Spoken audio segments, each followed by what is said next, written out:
To hard reset Poco C85 by using the recovery mode, first of all you have to just turn off your phone.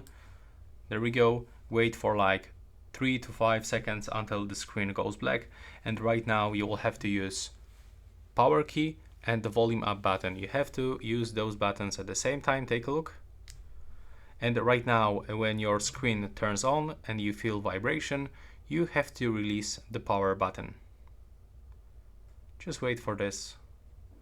If it is not working for some reason, you have to release both buttons, and then when the phone turns on you have to only keep holding the volume up button, and after a few seconds you will be redirected into the recovery mode, just like this.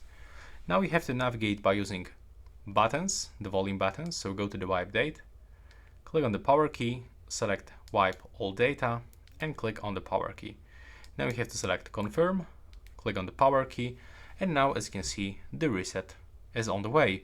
So we have to wait until this one hits 100%, and we will be able to exit from the recovery mode, but by using those volume buttons to navigate and using power key to confirm. That's all for this video. Thanks for watching.